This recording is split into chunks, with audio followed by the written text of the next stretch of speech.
one thing that a lot of people come to us and say is that they write some nice editor tools that are very simple to use for their artists and designers, except when they enter and exit play mode or reload the editor, the data that they've entered into these editor windows will go away and won't persist. This is an example of an editor class that's been written to maybe be quite usable, but not survive an assembly reload. And that means that the data essentially goes away. Another reason to write nicely serializable classes is that it allows you to create and use custom asset files. And this is much easier than writing your own serialization systems. The difficulty is that it takes some knowledge to know how to write these systems, and that's what we're going to go through today. So in Unity, when does serialization happen? It happens in a few situations. Some are editor-only situations, and some also occur in the runtime. So to start with, we have a concept called assembly reloading, which I'll go into a bit more in the future, but you'll have to wait for that. So to start with, an assembly reload will occur when a script recompilation happens. This is when you modify an editor or user script and you see the little spinning icon in the bottom to show that your class files are recompiling, or when you enter and exit play mode. It also happens in the editor when you're loading or saving a project, as of course the data in your scene and in your objects needs to get persisted to disk. In the runtime, serialization is essentially only a read process when you're reading the scene files, as out of the box, Unity doesn't have support for saving data files. So to move on, what exactly is assembly reloading, and how does serialization work with regards to assembly reloading? Unity works on a concept of having two memory spaces. The first memory space is the native C++ side of Unity, which is essentially the core engine where most of the data lives. And then the second side is the managed side, which is the data and memory associated with your scripts and the objects you write. So when an assembly reload occurs, it's basically when we reload the data on the managed side of Unity. So for example, if you change a script, we need to reload the DLLs. What this means is that to do this, we completely tear down the memory model on the managed side of Unity and rebuild it from scratch. So to do this and have your data persist properly, Unity extracts the data from your mono behaviors and saves it on the C++ side in some internal representation, which is essentially just a serialized data representation. We then destroy all that data on the managed side. We reload the DLLs and assemblies, and then copy all the data that was saved on the native side of Unity back into the memory space of the DLL. So what this means is if you've written classes that don't correctly work with Unity serialization, that data will go away on an assembly reload. Because if it doesn't make it into the native side of Unity, there's no way for it to be saved and then pushed back to the managed side after an assembly reload has occurred.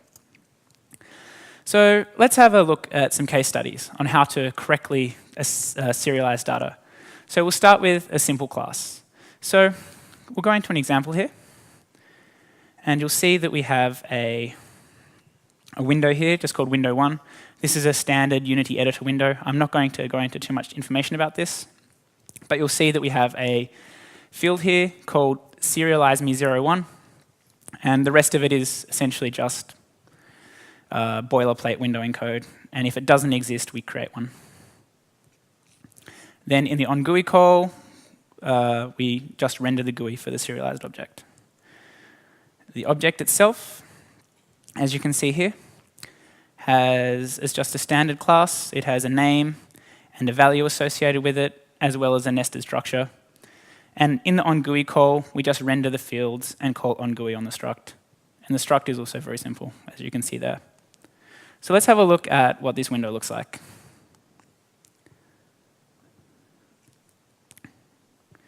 So as you can see here, it's just the GUI we saw before. We can enter some data, change some values, like so. But what happens when this simple class we've written goes through an assembly reload when we enter and exit play mode? As you see here, all that data's gone away.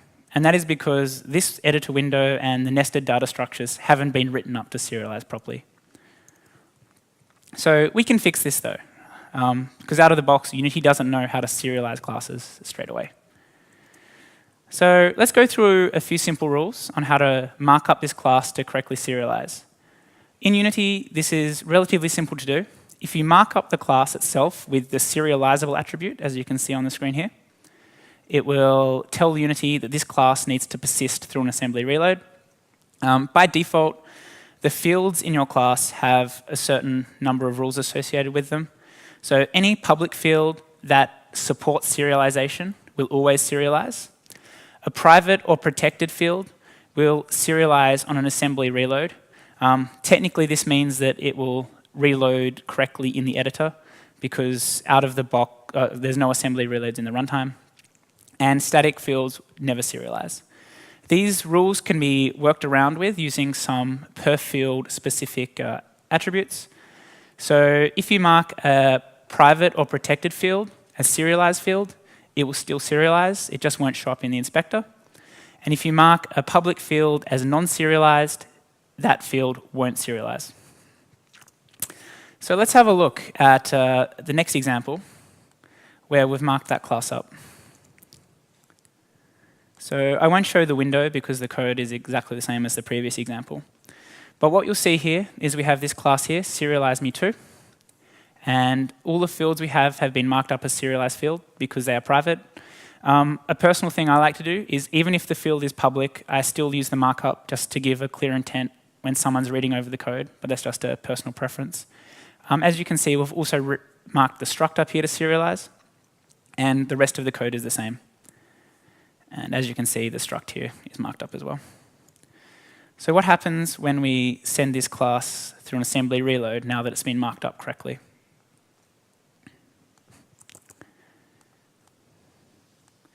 As we enter and exit play mode, you will see that all the data has been preserved except the data that was in the float, or in the structure. Now this brings up an important rule with serialization in Unity. User-level structs in Unity don't serialize. A few of the built-in ones in Unity do, and this is because internally on the C++ side, we use our own extensively custom serialization system that is C++ only. So as a user, it is not recommended to use structures for serialization because your data will be lost when an assembly reload occurs.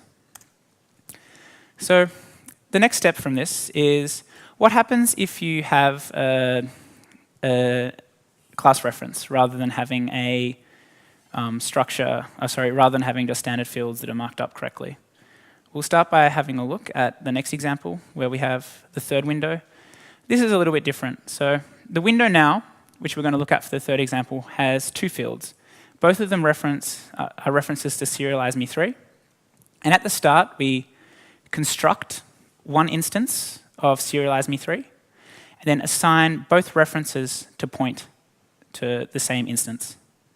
And then the GUI is roughly the same. We just draw two fields instead. And as you can see here, serializeMe3 is the same as the previous example, except the structure is actually now a class, so it will serialize correctly. Let's have a quick look at what happens now.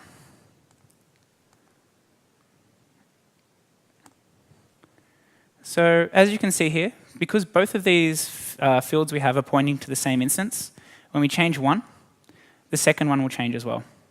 This is what you'd expect to happen in a situation where both fields point to the same instance. But what happens now when we enter and exit play mode?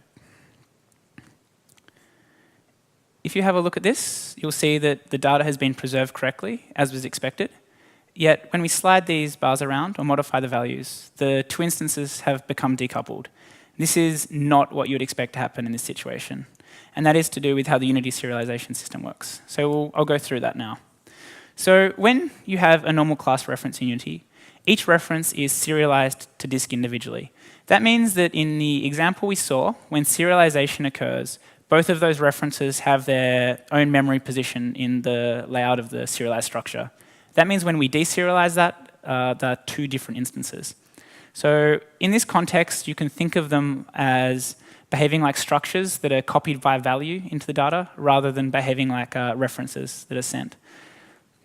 So this is occasionally useful. And if you know that you have, say, data that is only referenced once or some form of nested data that you don't want copied or don't want copy by reference. It's very useful. And also, this kind of serialization is quite lightweight. So it's not intense. There's no real overhead in the Unity serialization system to do this. But this isn't always what you want. So we have this concept in Unity of scriptable objects. Now, when you have a scriptable object, they are actually serialized as references. So let's just have a quick look at the serialized object example, so you can see how this class will be extended.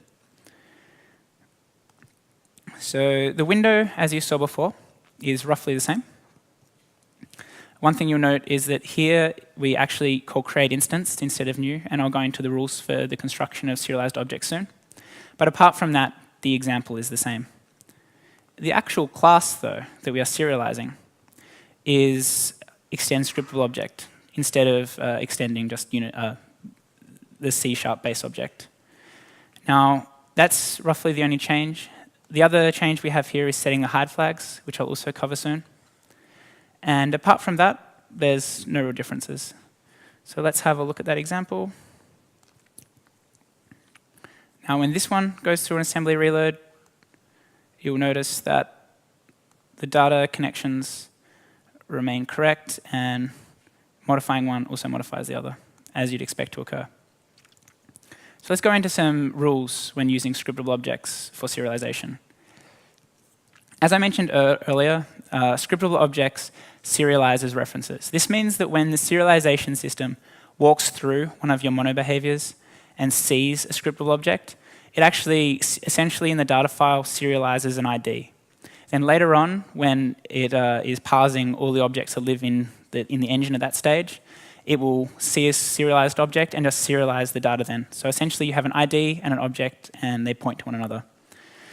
So this also means they deserialize properly, because when you deserialize the container class, all it has is an ID in it, and then that ID later points to the real object. Using the scriptable objects also has some nice functionality with regards to Unity callbacks. So for example, it supports the onEnable, the onDestroy, and onDisable callbacks, as well as a few others. And if you look in the documentation, you can find those. The other side of it is you need to create them with the create instance keyword. This is because when you create a scriptable object, it is not just a managed object. It has a memory footprint on the C++ side, and that is so that Unity knows internally which scriptable objects exist. Because of this, it means that scriptable objects are more heavyweight than using a standard C+ or C# class, but they serialize properly and they have other advantages. So you need to weigh up the advantages and disadvantages when you're writing your tools or application. For the most part, the overhead isn't much, and you only incur it at the serialization stage. So with scriptable objects, it's good to use them when you have data that is referenced multiple times. So for example, you may have a complex graph system where nodes may reference one another, and in a situation like that, you would want each node to be a scriptable object, so they only serialize into the data file once. If you have other forms of shared data, or you wish to receive callbacks from the Unity internal engine. Now, with the scriptable objects, there is a very specific and important initialization order. And it's important to get this right when you're using these types of objects in your game or application. So the first thing that happens when you have a scriptable object in your class is that an instance of the object is created. That means that the new keyword, the constructor on the object is called, and any fields you have initialized in the constructor are initialized. But then after that, if there is a data file from disk or that has been saved on the C++ side when an assembly reload happens, the fields in that data will then be deserialized into your object on the C# side. What this means is that if you use the new keyword, if after the constructor has been called in the object, the fields that you set up then can potentially be overridden by what occurs from the deserialized data. And after the deserialization has occurred, then onEnable is called. This means that there are some ways that you should, or some best practices you should follow when constructing scriptable objects. So if you have a field in your scriptable object that is serialized, so it lives on both sides, it will go through the assembly reload correctly. It's inadvisable to create them in the constructor because it means they will be overridden by the they'll be overridden by the deserialization process. The best thing to do is, in the onEnable callback that Unity sends you, is check if they are null. If they were not null, it means they haven't been deserialized into your object. And, oh, sorry, if they're not null, it means then they were deserialized. But if they are null, it means that they haven't come from some form of assembly reload or data injection, which means you can create them. So let's have a look at how that was set up in this example. So the best place to look at this is in the Serialize.me 04. We have here this nested class, which serializes exactly the same as before. But because this data structure could have been injected into this class during deserialization, we don't actually construct it in the constructor, because that would mean that we create this object twice and there's overhead. So we leave it to default to null when it's constructed. But then in the onEnable call of the container class, we actually say, if this class is null, create a new instance. Now this call will only ever be true if the object hasn't existed from the serialized data. And then we also set the hide flags, which I'll talk about now, which is also very important.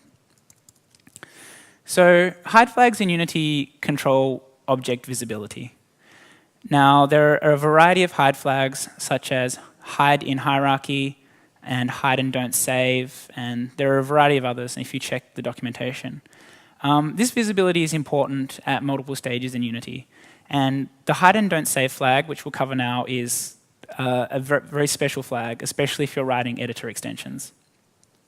So in Unity, we have a way of parsing data that we serialize and save to disk. And essentially, when we do our object visibility checking, we check what the scene can see and what assets that live in the project can see.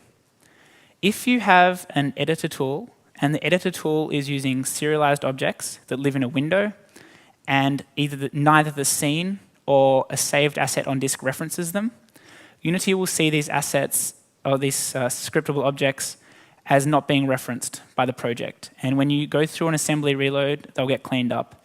And you'll actually see a warning message in the log saying something like, scriptable object has not been referenced X times from code cleaning up. And I'm sure if you've worked with editor tools, you might have seen that in the past.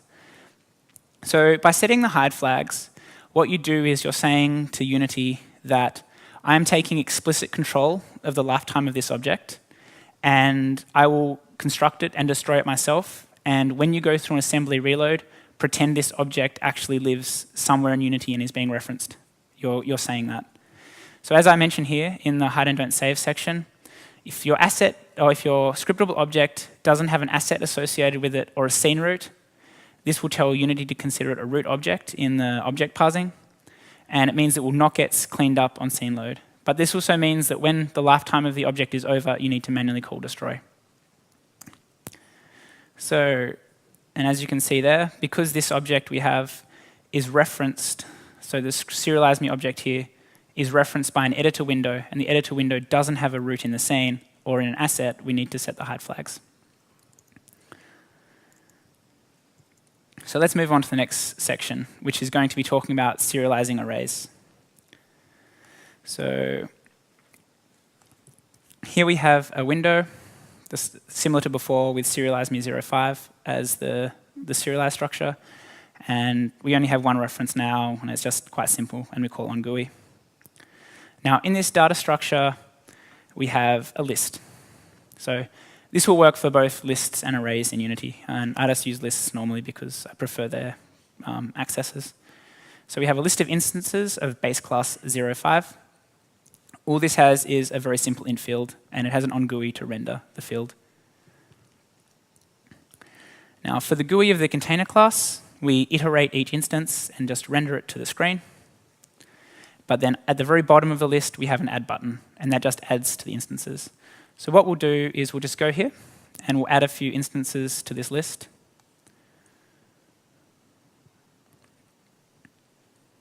And then we'll conduct an assembly reload. And as you can see here, when this occurs, the data will actually persist correctly. So when you're using concrete arrays, and by that I mean The reference we have to the type of the array is the actual the type itself. So we're not referencing a base type for this array type. So when we do this, it works as expected. There's no object sharing, which means the object serializes and deserializes as expected because it follows the serialization rules we talked about earlier. But what happens when we move on to more complex objects?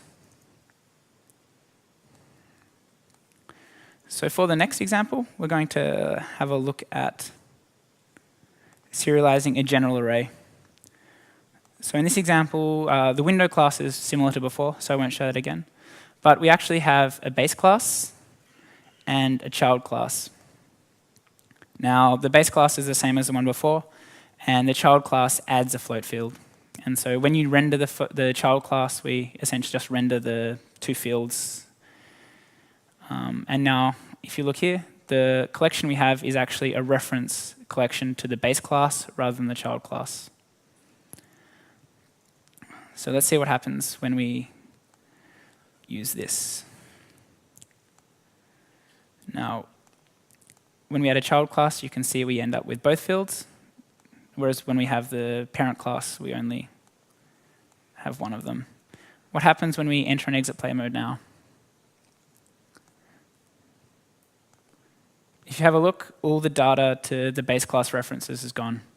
And this is due, once again, to how the Unity serialization system works. What will happen in this situation is that when Unity goes through and serializes this list here, it will see that it's a list of base classes. And it will only look and introspect to the type of the base class when it goes through and serializes that data, because it doesn't handle polymorphic serialization in the correct way. Now, there's ways to work around this, which we'll go over in a moment. So yeah, so you don't want object serialization, object sharing to occur. It does not work as expected, and it breaks on deserialization from the disk. So how can we handle more complex hierarchies in this situation?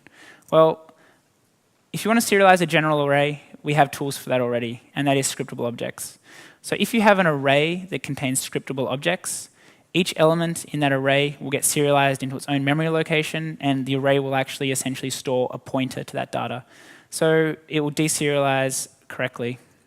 And one of the cool things about this is, seeing as the container class in this example is a scriptable object already, you only need to set the hide flags on the most root object. So you only need to set it on the container class, not on each element in the array.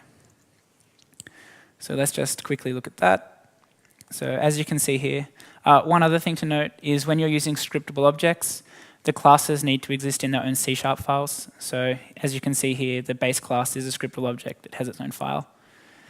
So yep, the base class extends scriptable object, and then the child class extends the base class. So it also extends scriptable object. And that's the only real difference here. The other difference is on the enable of the container object, we're setting the hide flags as expected. And when we create, or when we add each instance, we're using create instance rather than the new keyword. So let's just see that work really quickly before we move on to something a bit more exciting.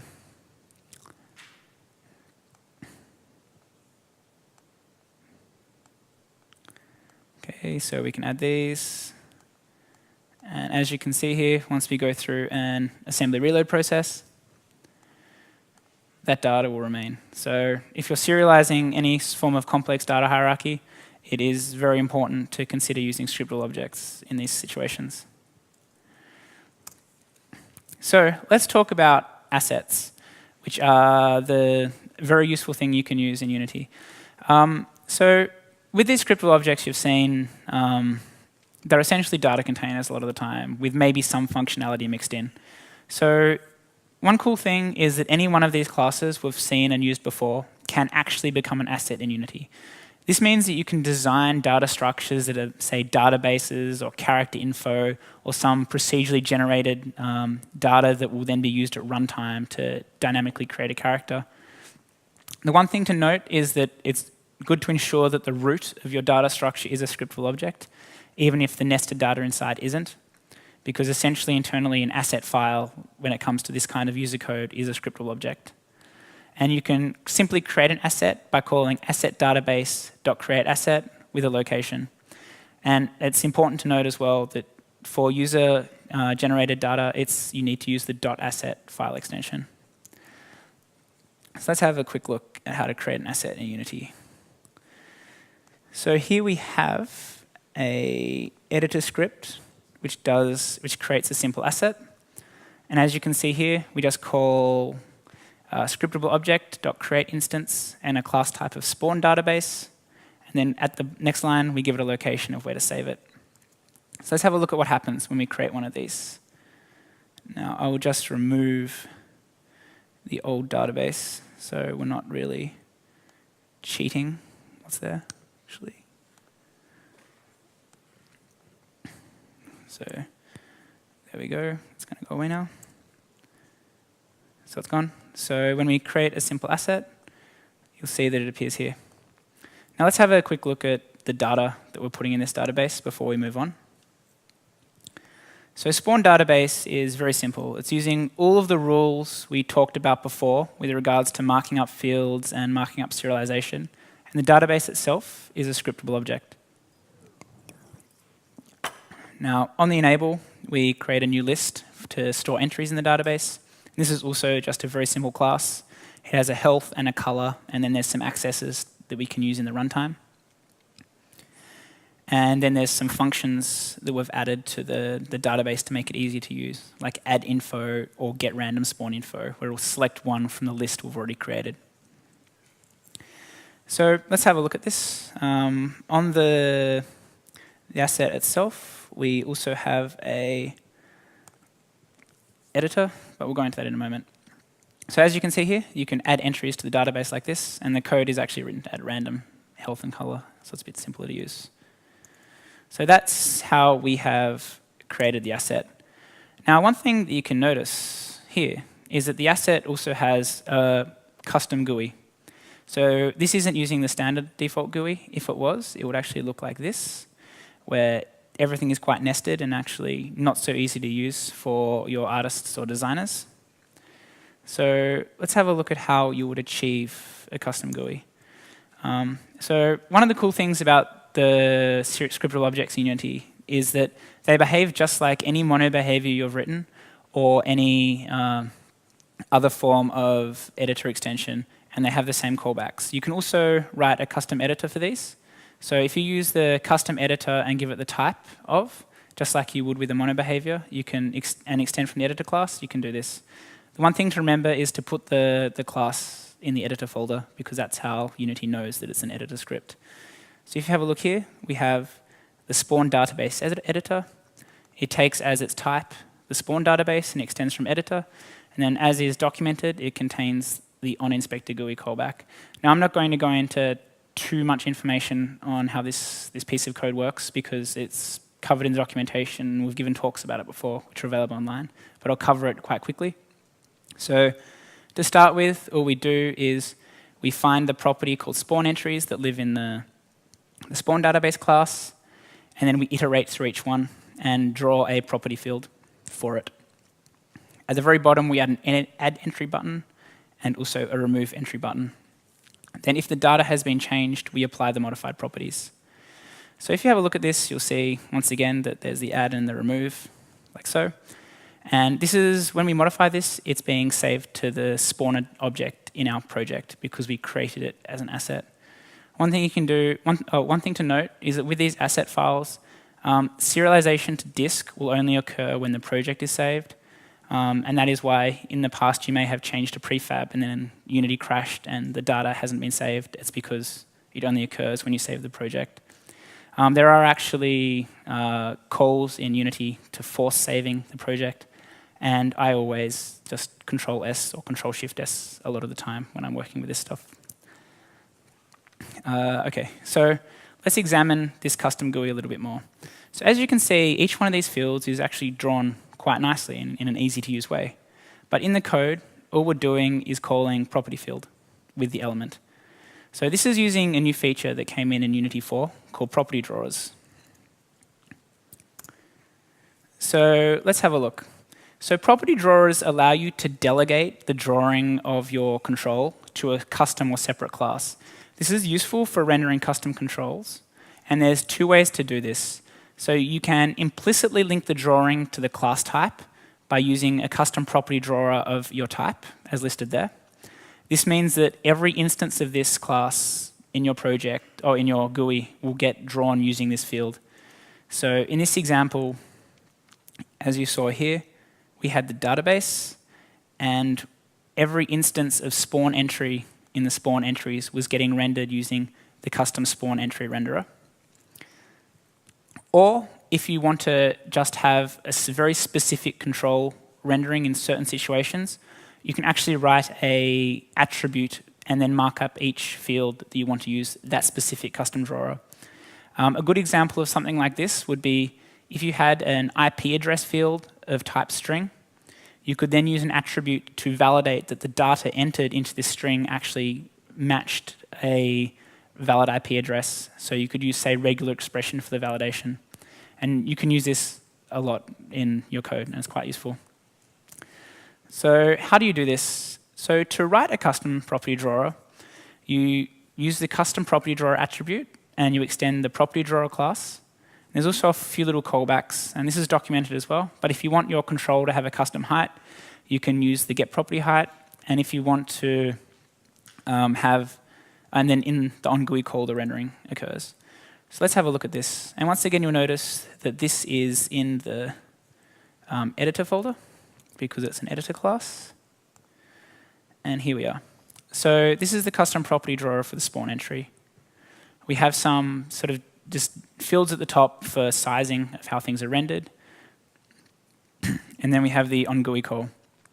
So what happens is the property that we receive here will actually be an instance or point to an instance of a spawn entry.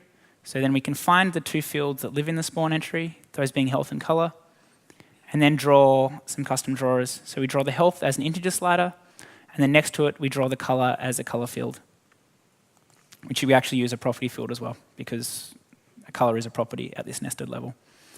So as you can see here, by clicking on this database again, we have all those fields there quite nicely represented, as you would expect, and it's quite easy to use. Using custom controls like this is using custom controls like that is very useful for artists and designers to be able to get in and modify the data in your game, as well as save this data to the disk, as well as so they can use the data easily. So one cool thing about assets is you can have a reference to an asset essentially anywhere in your project, so long as the scriptable object for your asset type lives in the runtime and not in the editor. So this means that you could, for example, have an editor window that you use to modify a database. You could reference the asset from a mono behavior directly. And there are multiple ways to hook up your asset to your game. So one way is to do it via code manually or through an editor window. Another way is to just do it via the inspector. And then you can do some very game-specific things. So let's have a look at how you would do this. So as you saw, we created this spawner asset. We then have this really simple little guy here. That's the wrong one. Spawner object. And it takes a reference to the spawn database, as you can see there. And then every second, it spawns an instance of an instance from the database. So let's have a quick look at the hierarchy. As you can see here, we have a reference to the spawner object. That's actually missing, which is good, which means there's none in existence. So if we play, as you see, every second it will spawn one of these gray spheres with nothing exciting on it. And the sphere is just a prefab that has a reference to a script with a color, essentially. But what happens if we drag the database across? And as you saw here in the code, we have a reference to that database, and then if the database is not equal to null, we set the color based from a spawn info we get randomly. So now if we enter play mode, you will see that that data is being used on these spawn spheres. So by using this system, you can write a large amount of asset data for your games and have all your tools be very easy to use and built into the editor right through the serialization system. Cool. So let's have a look at the next step, which is subassets. So scriptable objects, as you've seen, are the asset type we mostly use.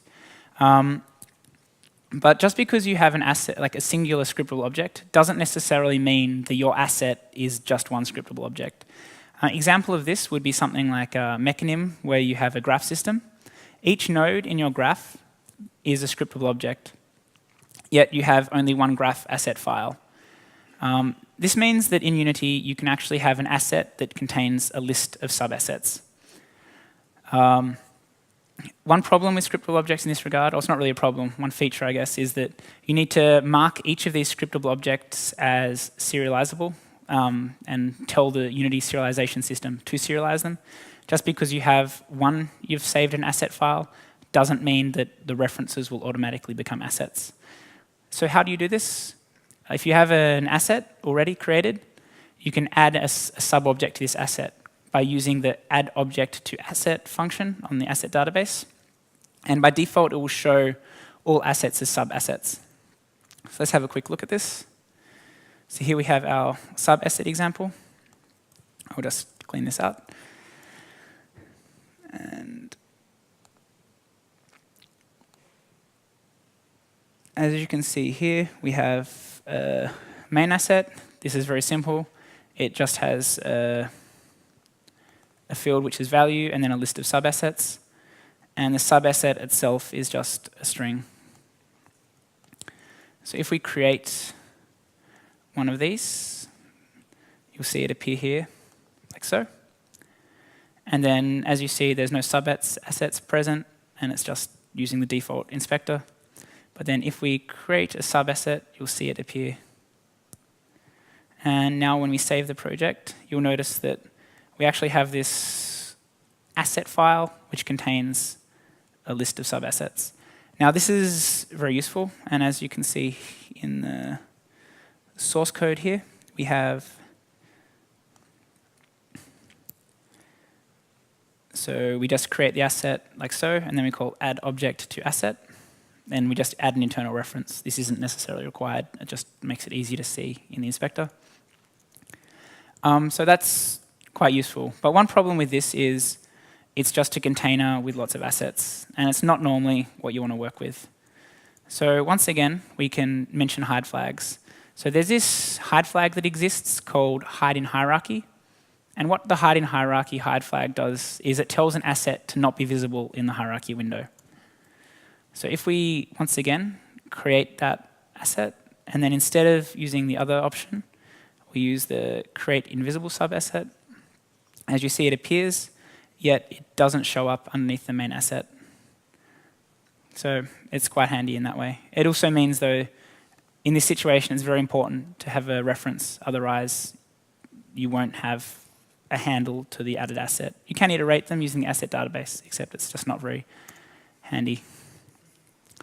So if you use subassets, there are a lot of cool things you can do with them. So if you use subassets in a situation where you have complex data structures, so where many elements of your structure or your game hierarchy reference one another and you want to save them in one big chunk, something like a graph system or a database system or some form of complex object hierarchy or character creator or in a similar situation. One thing we do internally at Unity is we try to draw a clear line between the external side of an asset and the internal side of an asset. So for example, a good example is mechanism, where you have a graph and a graph has an API on it, for example. Except just because a graph has an API doesn't mean there aren't more assets internally. It's just you don't expose the API of the internal objects externally to the graph unless you, say, get a node from the graph to work on. This allows a nice boundary or border between the asset itself and its functionality. Following on from that, it actually makes it also nicer to use. So some class you have won't reference an internal node or reference the graph itself and then use its APIs. So yeah, that brings to the conclusion the talk on assets and serialization. And I'm sure there might be some questions now. Yep. And is that all right to take them here? Or should we go next door? Oh, cool. Okay. Nice. So if anyone has any questions about anything here, feel free to put your hand up and ask. Or just yell. Yes?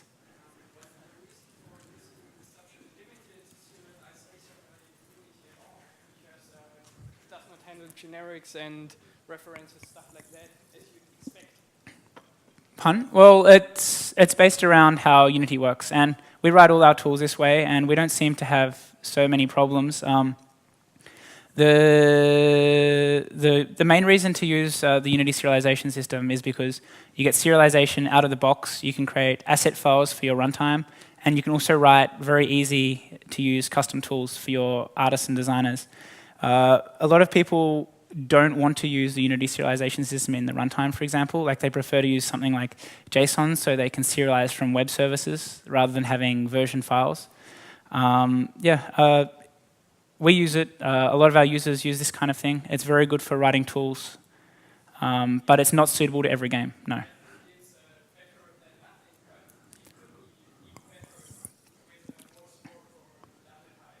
Yes. Yeah, well, I mean, yeah. So one thing, the serialization of references, I guess, does work if you use scriptable objects, and we probably won't ever change that portion of the serialization system because it's likely to break a whole lot of existing data out there in the world. But we are adding more and more support for data types in the serialization system. I know internally, I've seen serialization of, say, dictionaries working and better support for generics in serialization. It's just that it's one of those things where we need to get it working properly before we ship it, obviously.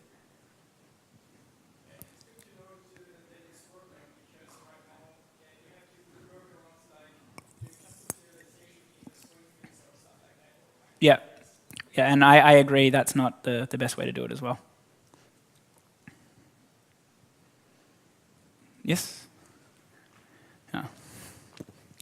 If I have a huge data structure that I need to serialize, and is there support for when it's being unserialized during runtime to have it like another thread update so that I can like update the GUI with like progress bar or something like this for unserializing a huge data structure?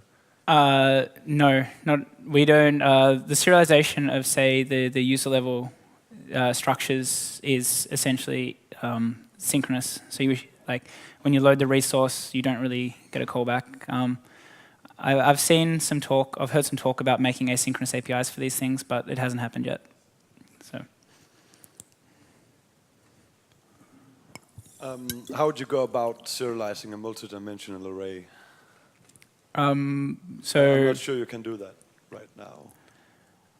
So just like a standard array or a list of lists, or Yeah, just you know, a jagged array or something like that. Yep. I would, me personally, I probably wouldn't do it. Okay. But Just keep a yeah, list of. exactly. Just trying to think about how that works currently. I mean, I believe you can serialize, say, arrays of arrays, Okay. but I haven't actually tried using, say, a multi-dimensional array structure out of the box. Cool.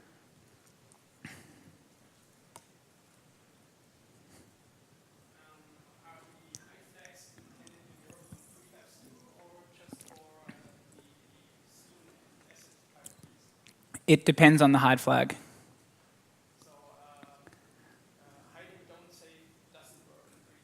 No, it won't, because hide and don't save is it's a keyword for things that aren't saved as assets, whereas prefabs are created as assets out of the box.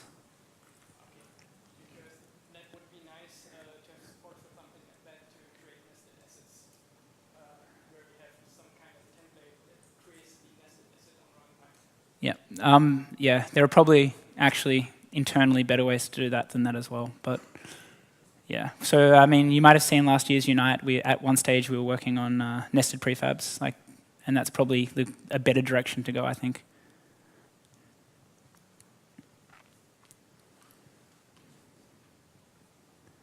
Yes.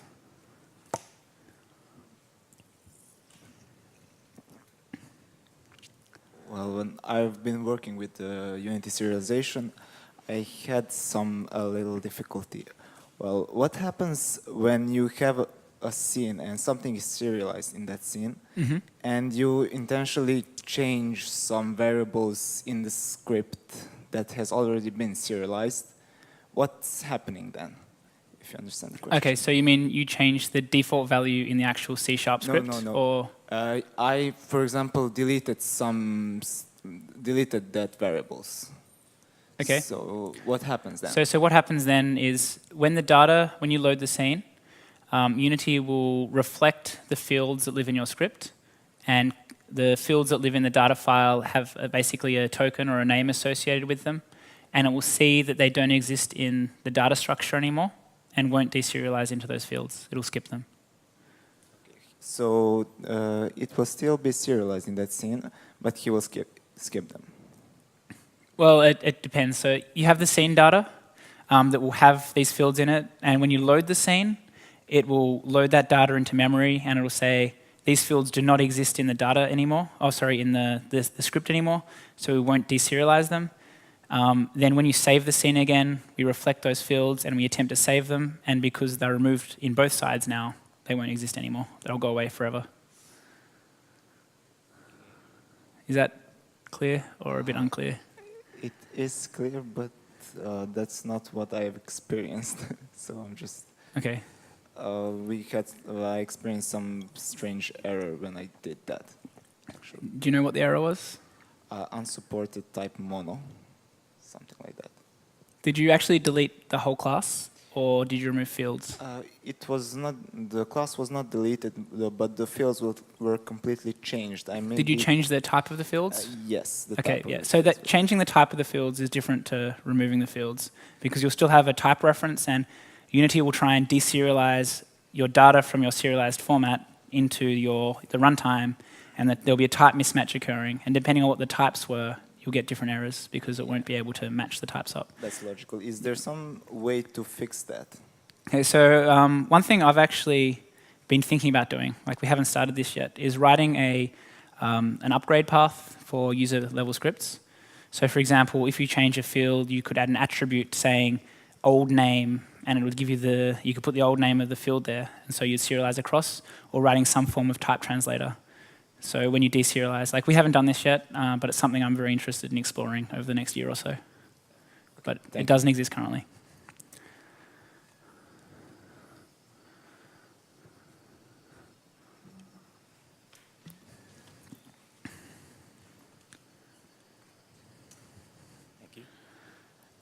You referenced graphs more than once as examples, and I was actually wondering what you thought the best means of displaying a graph in the inspector was.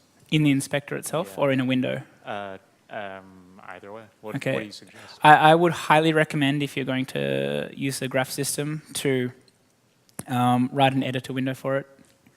The inspector isn't really a good spot. It's a decent spot to say inspect nodes in a graph or modify fields on a graph. But actually the rendering, you don't get enough real estate. So have you used Mechanim at all?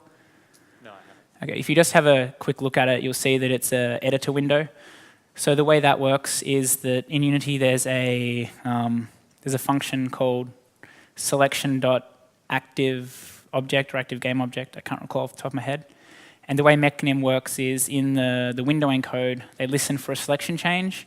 And if a graph has been selected, like a Mechanim graph, their window renders the graph essentially. So that's one way of doing it, so you have a nice API for it. And then you can just use the asset database to save or load data into that graph as you feel like you want to. Yeah, thank you.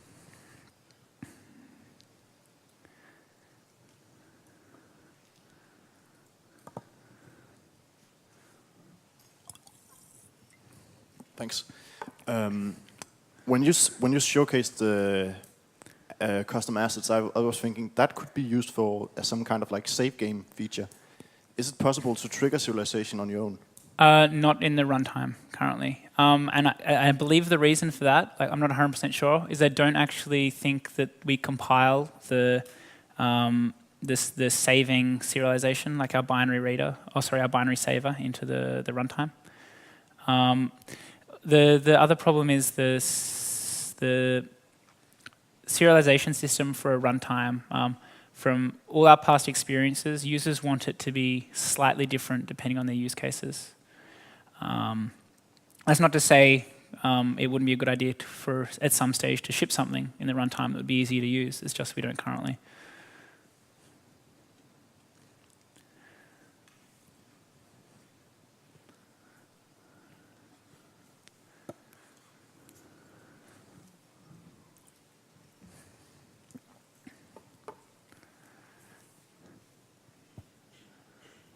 Hi. If you lock an inspector and Yes. then assembly reload occurs, if you change data in the inspector, it won't persist. Why? That's probably a bug. I have never tried that before. Let's try it now, hey? So I select a what exactly? So just an object like this? Yes. And so I'll change this, I lock the inspector. Yes. Can I change it now? Or You can enter and exit the play mode so enter. and change something. Now unlock the inspector and select that object again.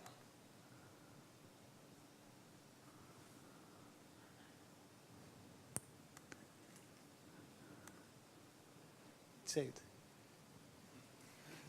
Maybe for custom type. Maybe. That's when the object is in hierarchy on scene, no in the not on the project.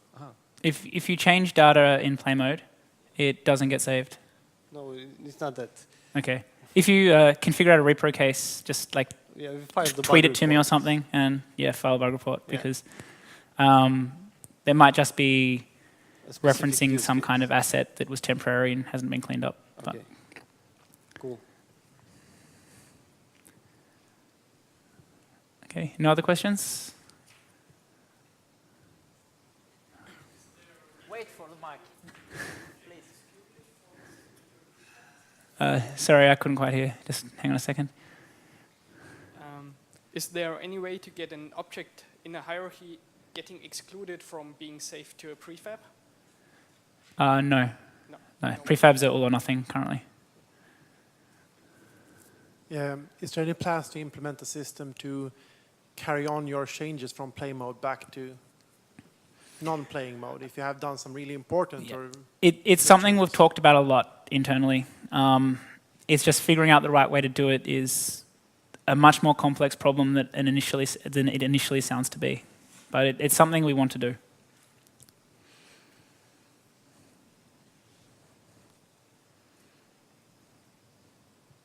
Okay.